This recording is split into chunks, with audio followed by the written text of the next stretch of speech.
నమస్తే. మనము భగవద్గీతని ప్రస్తుత పరిస్థితుల్లో ఎలా అప్లై చేసుకోవచ్చు అంటే ఏంటి, తేలికగా అర్థమయ్యే విషయంగా మనము శ్రవణం చేసుకుంటున్నాము. మనకు శాస్త్రాల్లో చెప్పింది ఏంటి, ఏదైనా ఒక విషయాన్ని వింటాము. విన్న వెంటనే గనక అది గనక మనకు నచ్చితే ఓకే అంటే దాన్ని మననం చేసుకోవాలి. మననం చేసుకోకపోతే ఏమవుతుందంటే మర్చిపోతాం. ఏదైనా సరే, నాట్ ఓన్లీ ఆధ్యాత్మికమనే కాదు, ఈవెన్ భౌతికంగా సంబంధించిందైనా సరే, ఒకటి మనకి ఏదైనా ఇది కావాలి అనేటువంటి భావం మన మనసులో పడితే ముందు దాన్ని విని అర్థం చేసుకోవాలి, లేదంటే అబ్జర్వ్ చేసి అర్థం చేసుకోవాలి.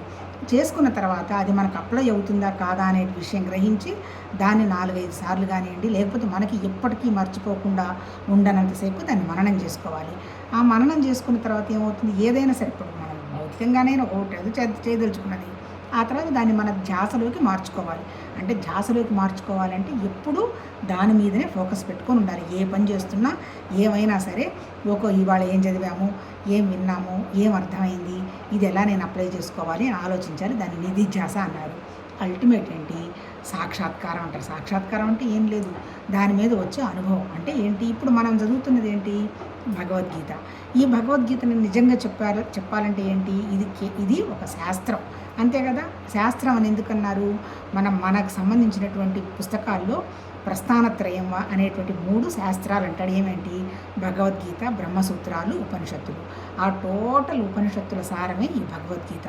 ఎట్లా దీన్ని శాస్త్రం అంటారు? అసలు శాస్త్రం అంటే ఏంటి, శాస్త్రం అంటే ఏంటంటే నువ్వు అనుభవానికి తెచ్చుకున్నది శాస్త్రం, అంతే కదా. ఇప్పుడు సైన్స్ అనుకుందాము. సైన్స్లో బొజ్జలో ఏదో నాకు బాగలేదు అనేటువంటి విషయం పాతకాలంలో ఉంది. ఏముంది బొజ్జలో అని తెలియదు, అందుకని ఏదోనమ్మా ఇది తీసుకుంటే డైజెస్ట్ అవుతుంది, అది తీసుకుని డైజెస్ట్ అవుతుంది అని ఏదో క్యాజువల్గా ఉరామరగ్గా ఇచ్చేవాళ్ళు. ఇప్పుడు ఏమైంది, ఎండోస్కోపీ చేయించుకుంటే పొట్టలో ఏముంది, ఎక్కడ ప్రాబ్లం ఉంది అనేటువంటి విషయం గ్రహిస్తున్నారు. అందుకని ఏంటి అంటే కంటితో నీకు కనపడేట్టుగా చూస్తున్నారు కాబట్టి దాన్ని శాస్త్రం అన్నారు. ఈవెన్ భౌతికంగా కూడా శాస్త్రం ఎంత అంటే ఏంటి, భౌతిక శాస్త్రం ఎంత అభివృద్ధి చెందినా ఇప్పటికీ కూడా ఎందుకు ఇది వస్తుంది, అవతల వాళ్ళకి ఎందుకు తగ్గుతుంది, వీళ్ళకి ఇంకా తగ్గటం లేదు, ఏంటి కారణం, ఆ మనిషికి ఈ మనిషికి తేడా ఏంటి అనేటువంటి విషయం ఇప్పటికీ ఎవరికి ఏమీ అందలే. అంతే. ఈవెన్ డాక్టర్స్ని అడిగినా కొంతమందికి తగ్గిపోతుంది, దేవుడు కృపండి అంటారు, కొంతమందికి తగ్గలేదు అంటారు, ఏదైనా పొరపాటు జరిగిందేమో చూసుకుంటా ఉంటారు. అల్టిమేట్ ఏంటి, తెలియని విషయం ఒకటి ఉంది అనేటువంటి విషయాన్ని ఒక మనిషి అంటే ఎవరు, మనసున్న మనిషి ప్రతివాడు నమ్ముతాడు. అలాగే మనం భగవద్గీతని శాస్త్రం అని ఎందుకన్నాము, ఈ భౌతికంగా ఎట్లయితే మనం దాన్ని అభివృద్ధి చేసుకుంటూ అబ్జర్వ్ చేస్తున్నామో అలాగే ఇది కూడా ఏంటి, ఈ శాస్త్రం కూడా, భగవద్గీతను కూడా శాస్త్రం ఎందుకున్నారు, మన అనుభవంతో మనం గ్రహించుకోవచ్చు అనమాట.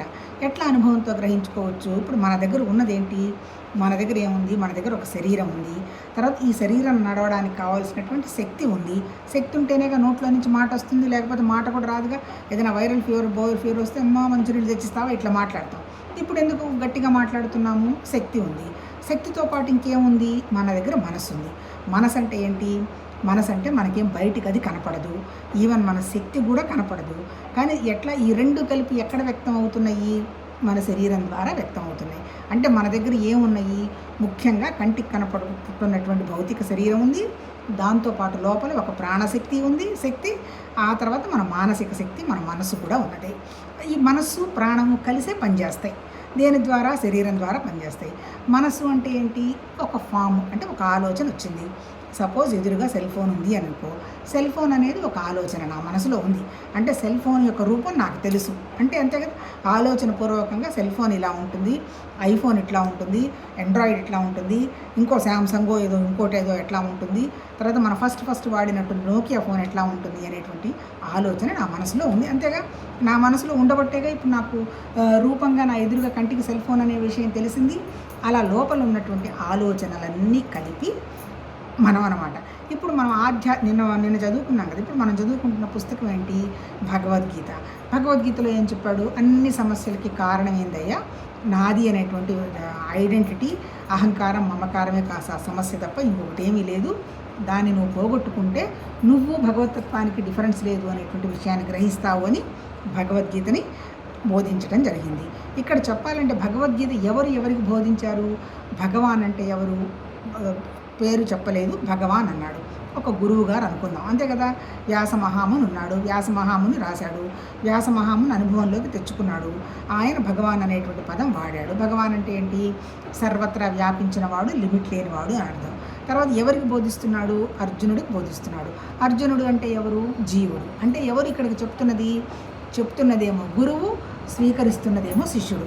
నిన్న మనం ఒకటి అనుకున్నాం కదా, ఏంటి? నిన్న మనం చదువుతున్న 8వ చాప్టర్లో అర్జునుడు కొన్ని క్వశ్చన్స్ వేస్తున్నాడు అని. అంటే ఎవరికి బోధిస్తాడు? ఈ శిష్యుడు ఆ జ్ఞానాన్ని రిసీవ్ చేసుకునే కండిషన్లో ఉండాలి, అంతే.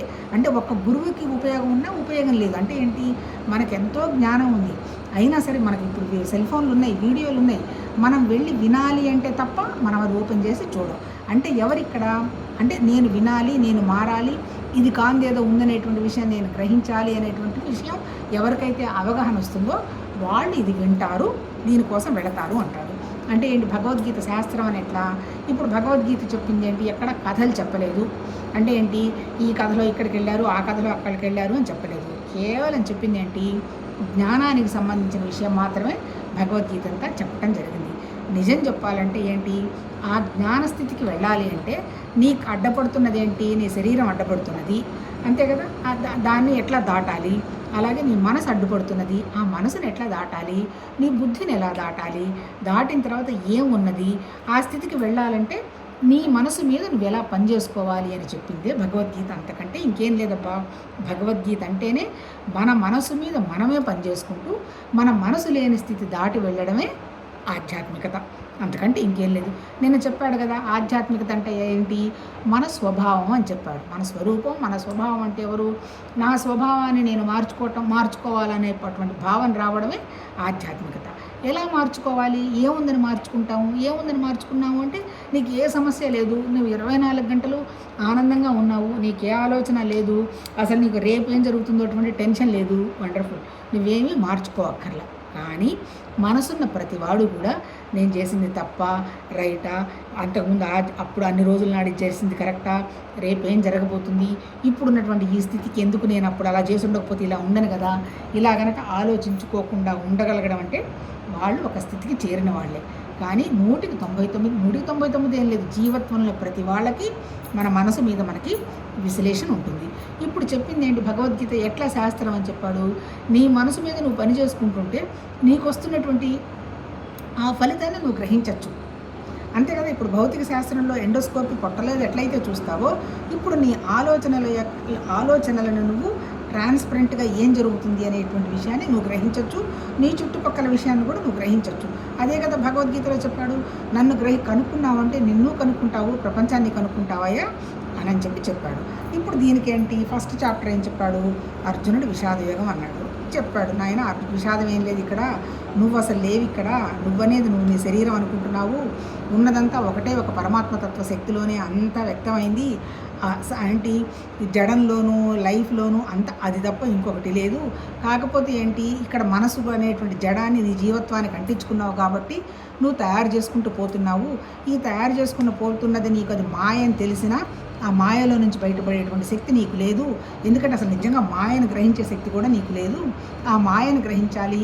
దీనికి అంతటికీ కారణం నేను ఎప్పుడో తయారు చేసుకున్నటువంటి నా జ్ఞాపకాలు, నా సంస్కారాలని మనం వదిలించుకోవాలి అంటే నువ్వు కొంత నీ మీద నువ్వు పనిచేసుకోవాలి నాయన, అంతకంటే ఇంకేం లేదు. నీ మీద పనిచేసుకోవడంలో నీ దగ్గర ఉన్నదేంటి? ఒక శరీరం ఉంది, ఒక ప్రాణం ఉంది, ఒక మనసు ఉంది, ఒక బుద్ధి ఉంది, చివరికి భగవతత్వం అనేటువంటి భావం కూడా నీతోనే ఉన్నది. ఇప్పుడు నువ్వేం చేయాలి? నీ శరీరాన్ని ఒక ఇన్స్ట్రుమెంట్గా నువ్వు ఉపయోగించుకొని నీకు ఇచ్చినటువంటి శరీరానికి తయారైనటువంటి పనులన్నీ నువ్వు ధర్మబద్ధంగా నిర్వర్తించి తర్వాత ఏ లాభం ఆశించకుండా కనుక నువ్వు పనిచేసి ఆ తర్వాత నీ మనసు మీద నువ్వు పనిచేసుకొని నీ ఇంద్రియాలన్నీ నువ్వు కంట్రోల్ పెట్టుకొని తర్వాత నీ మనసుని ఒక విషయం మీద, ఒక భక్తి మీద కనుక ఒక విషయం మీద కనుక పెట్టావంటే, అంటే పరమాత్మతత్వం అనేటువంటి భక్తి భావన మీద పెట్టావంటే నీకు సత్యం అసత్యం తెలిసిపోతుంది అన్నాడు అని 7 చాప్టర్లు చెప్పాడు. అదంతా కూడా విషయం అన్నమాట. ఏంటి విషయం? ఉన్నదంతా ఒకటే తత్వం, అది తప్ప ఇంకొకటి లేదు అనేటువంటి విషయం అర్థమైంది. ఇప్పుడు మనం ఏం చదువుకుంటున్నాము? 8వ చాప్టర్ చదువుకుంటున్నాము. ఈ 8వ చాప్టర్ పేరు ఏం చెప్పాడు? అక్షర బ్రహ్మం అన్నాడు. అక్షర బ్రహ్మం అంటే ఏంటి అంటే నశించకుండా ఉండేది అని అర్థం అన్నమాట. ఇప్పుడు ఇక్కడ ఏం చెప్తున్నాడు, ఇందులో అడుగుతున్నాడు. ఇప్పుడు నిన్న మాట్లాడుకున్నాం కదా, ఈ 7th చాప్టర్లో ఆయనేం అడగలే. అంటే నాకు జ్ఞాని అంటే ఇష్టము, జ్ఞాని అంటే ఏంటి, ఏమి కోరుకోడు, ఆటోమేటిక్గా అన్ని విషయాల్లో బయటకు వచ్చేస్తాడు, కాబట్టి నాకు జ్ఞాని అంటే నాకు జ్ఞానికి తేడా లేదు అన్నాడు. అంటే అర్థం ఏంటి, ఎప్పుడైతే మన మనసుకున్నటువంటి ఆలోచనలు కోరికలు ఏమీ లేని సున్నా స్థితికి వచ్చాము అంటే మనమే భగవతత్వం. అది అది యోగం. తర్వాత భక్తిలో ఏంటి, నాకు ఆ తత్వం తప్ప ఇంకొకటి లేదు, ఏమైనా 24/7 అదే ఉన్నది అనేటువంటి ఒకే పాయింట్ మీద మనసు నిలబెట్టాము అంటే అప్పుడు కూడా మనం ఏమీ లేని స్థితికి వెళతాము. అది భగవతత్వం. తర్వాత ఏ పని చేస్తున్నా నాకేం సంబంధం లేదు, పరమాత్మ తత్వ పనే జరిగిపోతుంది అనేటువంటి వ్యవహారం ఉన్నప్పుడు నీ మనసుకు ఎలాంటి ఆలోచన ఉండని స్థితి వస్తుంది. అది కూడా భగవతత్వం. మరి ఈ మూడిట్లో చెప్పిందేంటి, ఇక్కడ ఏం చెప్పాడు, కర్మయోగం, భక్తి యోగం, రాజయోగంలో చెప్పింది ఏంటి, చెప్పింది జ్ఞానమే. ఏంటి జ్ఞానం, నిజం చెప్పాలంటే జ్ఞానం అంటే ఇక్కడ ఏమీ లేదు. జ్ఞానం అంటే నిన్ను శూన్యంగా చేసేసుకోవటమే జ్ఞానం. నువ్వు శూన్యంగా చేసుకోవటం అంటే ఏంటి, నీ మనసులో ఉన్నటువంటి నీ ఆలోచనలు, నీ కోరికలు, భౌతికంగా తిరిగేటువంటి విషయాలన్నీ ఆపేసి ఏమీ లేనటువంటి ఒక స్థితిలో ఉండగలగడమే జ్ఞానం అన్నాడు. అంతకంటే ఇంకేం. దానికి ఇప్పుడు ఏం చెప్తున్నాడు, ఈ అంత దూరం మన అర్జునుడికి అర్థమైంది. ఏం అర్థమైంది, ఓహో ఇదంతా కరెక్టే కదా, ఇలా చేస్తే ఇలా వెళతాం కదా అనేటువంటి విషయం అర్థమైంది. అయినా సరే శిష్యుడు కదా, గురువు గారిని క్వశ్చన్స్ వేస్తున్నాడు. ఏమని, అంతా చెప్పావు, నాకు అర్థమైంది అర్జున, కృష్ణ భగవాన్ బాగానే ఉంది, అసలు ఆత్మ అంటే ఏంటి, ఆధ్యాత్మికత అంటే ఏంటి, బ్రహ్మం అంటే ఏంటి, బ్రహ్మ విష్ణు మహేశ్వరుడు కాదు, బ్రహ్మం అంటే ఏంటి, ఆ తర్వాత అంత్యకాలంలో నన్నే గుర్తుపెట్టుకుంటే నా దగ్గరకు వచ్చేస్తామని చెప్పావు కదా, అది ఎలా సాధ్యం అవుతుంది అని నిన్న 8వ చాప్టర్లో మనకి క్వశ్చన్స్ వేశాడు, మన అర్జునుడు వేశాడు. దానికి నిన్న మనం ఏదో కొద్దో గొప్ప మాట్లాడుకున్నాం. ఇప్పుడు దాన్ని కొంచెం వివరం చేసుకుందాం. ఏం చెప్పాడు ఆయన, యజ్ఞం అనేటువంటి పదం ఏంటి, అసలు అర్థం ఏంటి. ఇప్పుడు మనం ఫస్ట్ కర్మానుష్ఠానంలోనూ కర్మయోగంలోనూ చెప్పుకున్నాం. యజ్ఞం అంటే ఏంటి, నా గురించి నేను చేసుకునేది పని. ఇక్కడ కూడా మళ్ళీ కర్మ అంటే ఏందని అడిగాడు. మామూలుగా ఏంటి, ఆ శరీరానికి, నా మనసుకి, నా ప్రాణానికి, నా బంధువులకి, నా విషయాలకి నేను చేసుకునేది ఏదైనా ఉంది అంటే నా లాభం కోసం నేను చేసుకునేదంతా పని. యజ్ఞం అంటే ఏంటి, అవతల వాళ్ళ దృష్టితో పనిచేసేది యజ్ఞం. అంటే యజ్ఞం అంటే ఏంటి అంటే దానికి అక్కడి నుంచి వాళ్ళు ఏమి ఆశించరు యజ్ఞంలో. ఎట్లా ఉదాహరణ చెప్పుకుందాము, సపోజ్ ఇప్పుడు మన పంచభూతాలు నా నుంచే వచ్చాయి అని చెప్పాడు. అట్లాగే పంచభూతాలు వచ్చాయి, తర్వాత మనసు బుద్ధి అహంకారం నా నుంచే వచ్చింది, తర్వాత జీవ చైతన్యం కూడా నా నుంచే వచ్చింది అని మనం 7th చాప్టర్లో చెప్పుకున్నాం. అంటే ఏంటి, శూన్యమైనటువంటి ఒక పరిస్థితి నుంచి ఒక ప్రకృతి వ్యక్తమైంది. ఆ ప్రకృతి మాయ, వ్యక్తమైనటువంటి ప్రకృతి పట్టుకొని అదంతా దాని ఇష్టం వచ్చినట్టు సృష్టించుకుంటూ పోతుంది అనుకుంటున్నాం. అంతే కదా. ఎప్పుడైతే ఈ సృష్టించుకుంటూ పోతున్నదంతా ఏమైపోతుంది, మారిపోతూ ఉంది. అంతే కదా. ఇప్పుడు నాకు 60 ఏళ్ళు, అంతకుముందు పుట్టినప్పుడు నేను ఎలా ఉన్నాను, మధ్యలో ఎలా ఉన్నాను, ఇప్పుడు ఎలా ఉన్నాను, నిమిషం మార్చుకుంటూనే పోతుంది. ఇప్పుడు యజ్ఞంలాగా చేస్తున్నటువంటి పనులు కొన్ని ఉన్నాయి, అవి ఏమీ మారడల్లా. ఎందుకు, వాళ్ళ కోసంగా వాళ్ళు ఏం చేసుకోవటల్లా. అటువంటి వాటిలో ఏంటి, భూమి ఉంది. భూమి కొన్ని వేల సంవత్సరాల నాడు అలానే ఉంది, వ్యక్తమైనప్పటి నుంచి భూమిలో మార్పు లేదు. కానీ భూమి పని జరిగిపోతూనే ఉంది. ఏదో ఒక మొక్కలో, పాడో, పంటలో, లేకపోతే ఇంకా దేనికి సంబంధించిందైనా వ్యవసాయం జరుగుతూనే ఉంది. భోజనానికి అవకాశం కల్పిస్తూనే ఉంది భూమి.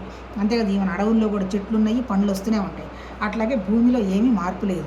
అంటే భూమి చేసే పని ఏంటి, యజ్ఞంలాగా జరిగిపోతుంది. అలాగే నీళ్లు కూడా మొత్తానికి పంటలు పండడానికి వాటికి నీళ్లు వస్తున్నాయి, అది వ్యాపింప చేసుకుంటూ పోతుంది, దాని పని అది చేసుకుంటూ పోతుంది. కాకపోతే అది కూడా ఏమి ఆశించటల్లా, అది కూడా యజ్ఞమే. అట్లాగే నెక్స్ట్ సూర్యుడు, అగ్ని, అది కూడా అంతే. అది పొద్దున్నే తెల్లవారుతుంది, భూమి తిరుగుతోంది, సూర్యుడు కనపడుతున్నాడు, మళ్ళీ భూమి మళ్ళీ ఇంకో చోటకు వస్తుంది, మళ్ళీ సూర్యుడు రాత్రిపూట వెళ్ళిపోతున్నాడు. అది ఒక యజ్ఞంలాగానే జరిగిపోతుంది. అట్లాగే గాలి, అది యజ్ఞంలాగానే ఏ ఏరియాలో ఉన్నా గాలి వీస్తూనే ఉంది. అలాగే ఖాళీ ఆకాశం, ఆ ఖాళీ ప్రదేశం పిసరంత కూడా మారలా. ఎక్కడ ఎంత దూరంలో ఆకాశం ఉంది అనేటువంటి విషయాన్ని ఎవరు ఇంతవరకు గ్రహించాల. అది కూడా దానికి అలానే ఉంది. అది కూడా యజ్ఞంలాగా ఏమొచ్చినా దాంట్లో పెట్టుకుంటూనే ఉంది. అంతే కదా. ఇప్పుడు ఒక ఇల్లు కట్టారు, ఇల్లు ఎక్కడ కట్టారు, ఖాళీలో కట్టారు. అంతే కదా. ఈ 4 గోడల వైపులా రూమ్ ఉంది, ఒక రూమ్ ఏర్పడింది, అంటే రూమ్ ఖాళీ, రూమ్ స్పేస్ అయింది. అలాగే గోడలు తీసేస్తే మళ్ళీ ఖాళీగా ఉంటుంది, అంటే ఖాళీగా అది కూడా యజ్ఞంగా దాని పని అది కండక్ట్ చేసుకుంటూనే ఉంది. అట్లాగే ఇంకేంది, ఇప్పుడు మళ్ళీ దాంతోపాటు ఇంకోటి ఏంటి, మనసు ఉంది కదా. ఈ మనసుకున్న లక్షణం ఏంటి, సంకల్పం వికల్పం చేయడం. ఇది మంచిదా ఇది కాదా అని విచారణ, అది దాని పని అది చేసుకుంటూనే పోతుంది, అంతే కదా. ఏది మంచి ఏది చెడు అని దానికి ఏముంటుంది, దాని జ్ఞాపకాల్లో దాని సంస్కారాల్లో అది ఏ మాయనైతే పట్టుకుందో దాని పని అది కూడా చేసుకుంటూ పోతుంది. అలాగే బుద్ధి కూడా స్టాంప్ వేసుకుంటూ పోతుంది, అహంకారం ద్వారా పని జరిగిపోతుంది. అంటే ఏంటి, ఇవన్నీ కూడా యజ్ఞంగా ఆ పనులు చేసుకుంటూ పోతున్నాయి. మరి యజ్ఞంగా అంది ఏంటి, యజ్ఞంగా అంది ఏంటి అంటే ఇప్పుడు ఏం చెప్తున్నాడు, అది యజ్ఞం అంటే ఏంటి, ఇప్పుడు ఏమడిగాడు నిన్న బ్రహ్మ అన్నాడు. బ్రహ్మ అంటే ఏంటి, వ్యాపించున్నవాడు బ్రహ్మ, శ్రేష్ఠుడు బ్రహ్మ. బ్రహ్మ లేని పదార్థం అంటూ ఏమీ లేదు. ఎందుకంటే నిరాకారమైనటువంటి జ్ఞానానికి నామరూపాలు లేవుగా, ప్రతి చోట ఉంటుందిగా. ఎక్కడ చూసినా అది నీకు చూడగలిగే దృష్టి ఉంటే ఎక్కడైనా ఉన్నది బ్రహ్మే అని చెప్పాడు. ఆధ్యాత్మికత అంటే ఏంటి, ఆధ్యాత్మికత అంటే ఏంటి, మన జీవత్వం అంటే నా శరీరం ఉంది, నా మనసు ఉంది, లోపల నా ప్రాణం ఉంది, ఆ ప్రాణం లోపల ఇంకొక శక్తి కూడా ఉంది. అది అది జీవత్వం, అది నా స్వభావం, అంతే కదా. ఎందుకు వచ్చింది నాకు ఈ స్వభావం, నేను తయారు చేసుకున్నటువంటి నా జ్ఞాపకాలు, అది ఆధ్యాత్మికత అన్నాడు.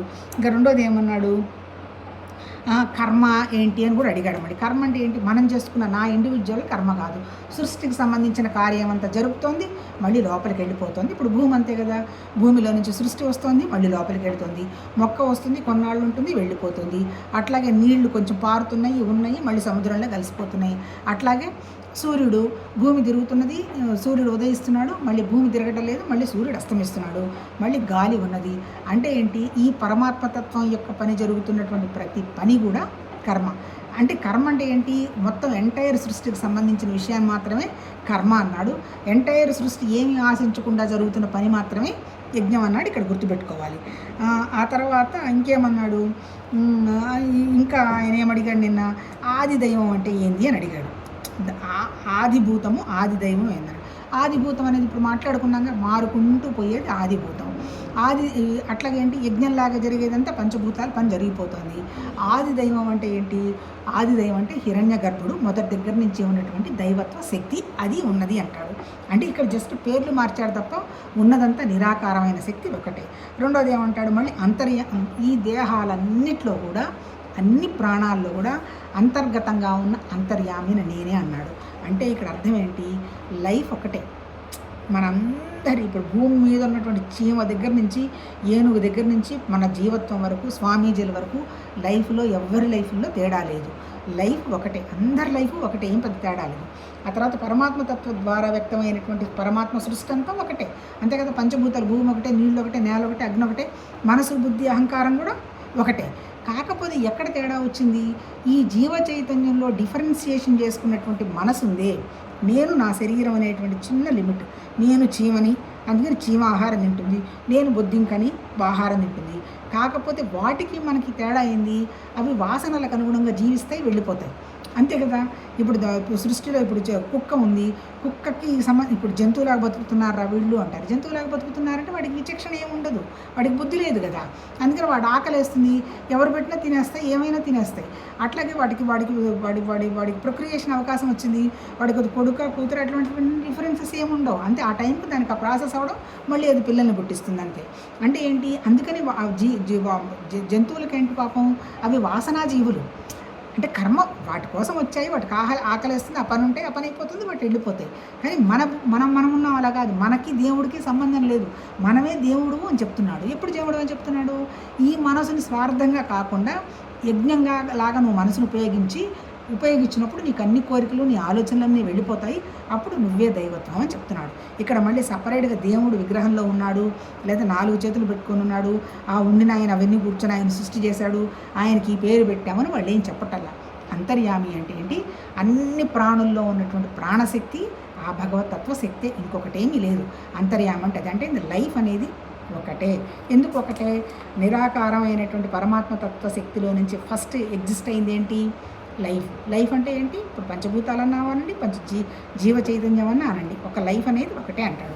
అంటే ఏంటి, అంతర్గతంగా ఉన్నటువంటి అందరి లైఫ్ల్లో ఉన్నటువంటి శక్తి ఒకటే.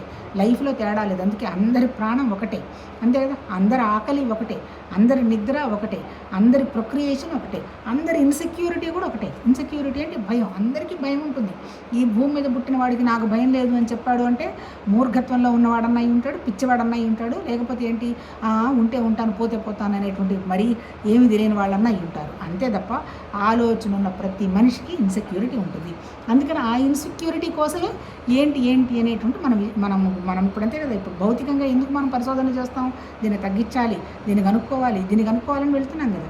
అట్లాగే ఇక్కడ కూడా ఈ మనసును పట్టుకోవాలి, మనసును జయించాలి, అప్పుడు మనం కూడా ఆ స్థితిలో ఉంటాం కదా అని మన ప్రయత్నం.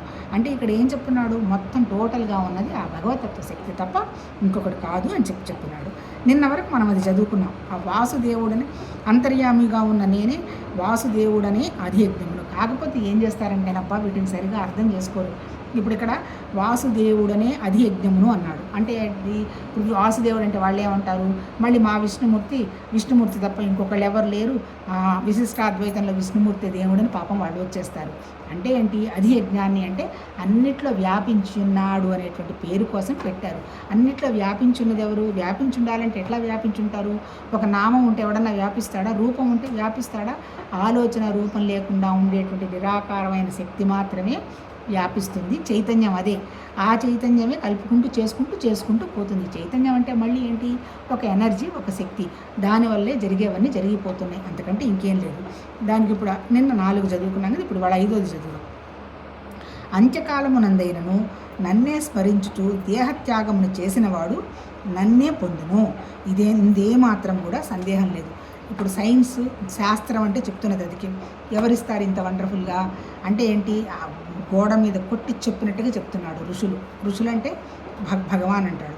అంటే ఏంటి? ఎవరా భగవాను? భగవతత్వాన్ని కంప్లీట్గా గ్రహించినటువంటి జ్ఞానులు.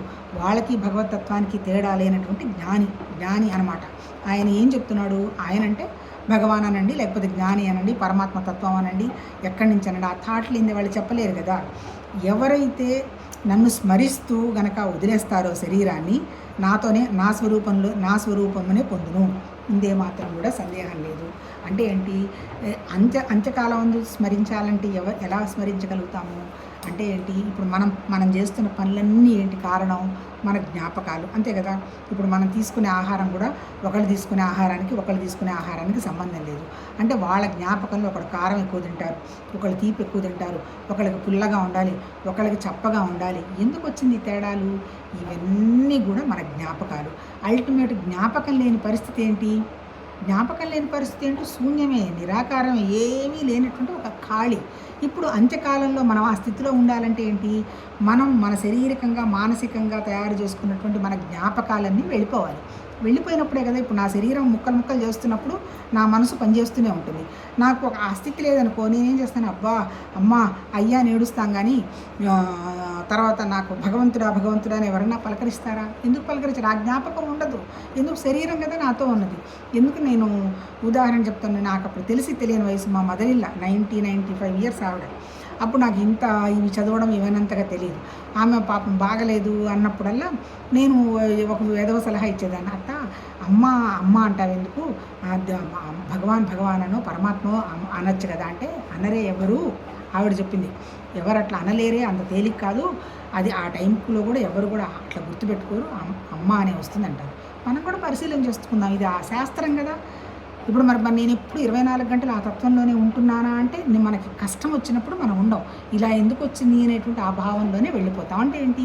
అప్పుడు శరీరానికి సంబంధించిన విషయాలే గుర్తొస్తాయి, కానీ భగవాన్ అనేటువంటి పదానికి గుర్తురాదు. ఎప్పుడు గుర్తొస్తుంది? ఇప్పుడు నాకు తిని స్వీట్ ఇష్టం అనేటువంటి విషయం నాకు ఎందుకు వచ్చింది? ఎన్నోసార్లు చేసి ఉన్నాం కాబట్టి ఇంకా మనసు తీపి అని కొట్టుకుంటుంది. ఇప్పుడు మనం ఏం చేయాలి? తీపి తినేం తప్పలేదు.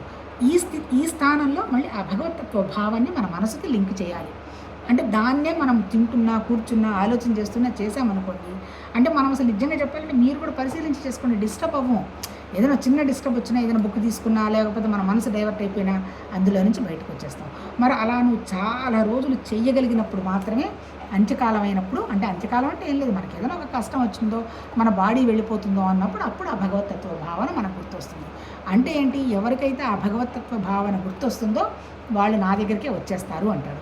అంటే ఏంటి, 24 గంటలు భగవతత్వ భావనలో మనం ఉండాలి అంటే ఈ శరీరం మీద, మన మనసు మీద, మన ఆలోచనల మీద, మన కోరికల మీద, మన బుద్ధి మీద ఏమి అవగాహన లేకుండా మళ్ళీ డల్గా ఉండడం కాదు, ఉన్నదంతా ఒకటే ఒక తత్వం అనేటువంటి విషయాన్ని మనము అలర్ట్గా, అవేర్గా మన మనసు ఉంచగలగాలి. ఇప్పుడు ఆధ్యాత్మిక సాధన అంటే ఏంటి, మన మనసు మీద మనం పనిచేసుకోవటమే, వేరే వాళ్ళ మనసు మీద కాదు.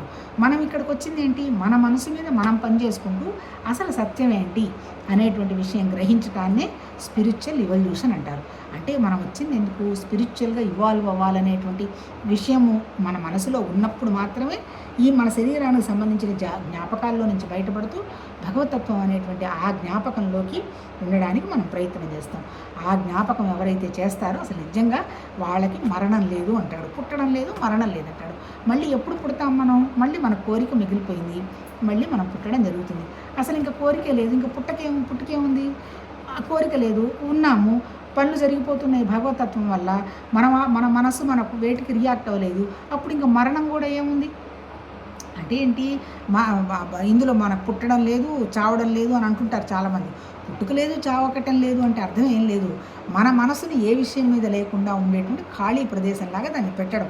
ఎప్పుడైతే అలా పెట్టగలిగావో నీకు ఇప్పుడు ఈవెన్ అంచెం అంటే చివరి టైంలో వచ్చినా కానీ టకామని భగవతత్వ భావన అదే గుర్తొస్తుంది. ఎప్పుడైతే ఏ ఆలోచనతో ఎవరైతే సర్దుకుంటారో ఆ ఆలోచనతోనే మళ్ళీ ప్రాసెస్కి వస్తారు అంటారు. అందుకని మనమే పరిశీలించుకోవాలి. నాకున్నటువంటి కోరికలు ఇవి నాకు అవసరమా, అవసరం లేదా అనేటువంటి విషయం అవగాహన పెట్టుకొని ఆ కోరికలు అవసరమైతే వాటి కోసం ఏదైనా ప్రయత్నం చేయాలి. అవి అనవసరమైన కోరికలు అనుకో వాటి మీద మనసు పెట్టకుండా బయటపడాలన్నమాట. అది చెప్పింది. లాస్ట్లో ఇంకొకటి ఉంది, అది చదివి తీసేద్దాం. కౌంతేయ, మనుష్యుడు అవసాన దశయందు ఏ భావాలను స్మరించుచు దేహత్యాగం చేయును అతడు మరుజన్మలో ఆయా స్వరూపాలనే పొందును. ఏలనన సర్వదా అతడు దానినే స్మరించుచుండును. అంటే అసలు నిజం చెప్పాలంటే ఏంటి, ఇప్పుడు ఈ శాస్త్రంలో అసలు మరణము పుట్టుక గురించి చెప్పలే. ఎందుకు చెప్పలేదు, ఉన్నదంతా ఒకే ఒక రకమైనటువంటి పరమాత్మ తత్వశక్తి అష్టప్రకృతిలాగా వ్యక్తమైంది. జీవ చైతన్యం, ఆ చైతన్యం కూడా నేనేను. కాకపోతే నీ జీవ చైతన్యంలో నీ మనసును పెట్టుకున్నావు, దానికి అనుగుణంగా చేసుకుంటూ పోతావు. ఎందుకు నేను అంతర్యామిగా ఉన్నాను, అనుభవాల కోసం ఉన్నా, అంతే కదా. అసలు ఎందుకు ఆయన సృష్టి చేయాలి, ఈ సృష్టి అంతా ఎలా ఉంటుందో చూద్దాం అనేటువంటి భావం కోసం సృష్టి జరిగింది, అనుభవాలు ఉన్నాయి. కానీ ఆయన ఏమంటాడు, ఈ అనుభవాలకు నేను కనెక్ట్ కానంటాడు. ఊరికి అనుభవం చూస్తాడు అంతే తప్ప మన గుణాలు, మన ఘర్షణలు, మన సత్వగుణం, మన తమోగుణం, మన రజోగుణం, ఈ బిల్డింగులు, ఈ వ్యవహారాలు అవన్నీ ఏం పట్టించుకోడు. ఏదో ఒక ఫార్మల్గా ఒక అనుభవానికి మన దగ్గర ఉన్నాడు, అది టెస్ట్ చేస్తాడు, గమ్మునుంటాడు. అంటే ఏంటి, ఇవేవి అంటించుకోడు అనమాట. వాళ్ళు చెప్పదలుచుకున్నది ఏంటి, మనం కూడా ఏంది, అన్ని పనులు జరగాలి, మన మనసు కంటకుండా ఉండాలి. మనసు కంటకుండా ఉంటే ఘర్షణ లేకుండా ఉంటాం, అంతకంటే ఇంకేం లేదబ్బా. ఎప్పుడైతే ఘర్షణ లేకుండా శాంతిగా ఉంటామో సత్యమేది అసత్యమేది గ్రహిస్తాం. నేను శాంతిగా సంతోషంగా ఉన్నప్పుడు నేను అవతల వాళ్ళ ఆనందాన్ని, సంతోషాన్ని నేను యాక్సెప్ట్ చేస్తాను. నా మనసులో గడబడి ఉందనుకో అవతల వాళ్ళ సంతోషం కూడా నేను చూడలేను. అల్టిమేట్ ఏంటి, నేను శాంతిగా ఉండాలి అంటే కారణం ఏంటి, నా మనసులో ఘర్షణ లేకుండా ఉండాలి. ఘర్షణ లేకుండా ఉండాలి అంటే నేను అది చేయాలి, ఇది చేయాలి, నాకు అది కావాలి, ఇది కావాలి అనేటువంటి పరుగులు పెట్టకుండా ఉండాలి. ఉన్నది చాలు, ఇంతే, ఇంకా అవసరం లేదు అనేటువంటి స్థితికి వచ్చినప్పుడు శాంతికి వచ్చేస్తావు. ఇప్పుడు మనిషి ఎవడన్నా చచ్చిందాక అనుకుంటాడా, ఇంకా నాకు అది కావాలి, ఇంకా నాకు అది కావాలనుకుంటాడు కదా. అందుకని ఈ అది కావాలి, ఇది కావాలి అనుకోవటంలో నువ్వు ఏ భావంతో పోతావో మళ్ళీ ఆ భావంతోనే పుడతావు అంటాడు. అందుకని ఏం చెప్తాడు, మనం చచ్చిపోయేటప్పటికైనా చివరికి నిదానంగా భగవంతుడికి మేలు చేస్తే అభావంగా అవడం అనమాట. అంటే ఏ భావాలు లేని స్థితి వెళ్ళగలగడం అంటాడు. అందుకే వీటన్నిటికీ కూడా మనకి చాలా కథలు చెప్పాడు. జడభరతుడు అనే ఆయన కథలు చెప్పాడు. ఎట్లా జడభరతుడు ఒక జింకను పెట్టుకుంటాడు, ఆ జింక మీద మమకారం పెంచుకుంటాడు, చచ్చిపోయిన తర్వాత మళ్ళీ పాప ఆ జింక ఏమైందో అని మళ్ళీ ఇంకోటి ఆ రకంగా జన్మ తీసుకుంటాడు, తర్వాత మళ్ళీ ముక్తి పొందాడు అంటాడు. అల్టిమేట్గా ఈ శాస్త్రం మనకేం చెప్తుంది, అనవసరపు కోరికలు, అనవసరపు భావాలు, అనవసరపు ఘర్షణలు, ఎగ్జైట్మెంట్లు, అత్యుత్సాహాలు తగ్గించుకొని ఒక సమత్వ స్థితిలో ఉంటూ ఏవి జరుగుతుందో అవి జరగనియ్యి అనేటువంటి యజ్ఞంలాగా, అంతే కదా. ఇప్పుడు పంచభూతాలు చేస్తున్న యజ్ఞంలో అవి ఏం ఆశిస్తున్నాయి, లాభ నష్టాలు ఏం లేవు కదా. ఆ స్థితిలో ఉండమని ఈ శాస్త్రం చెప్తుందబ్బా. రేపు కంటిన్యూ చేద్దాం. నమస్తే.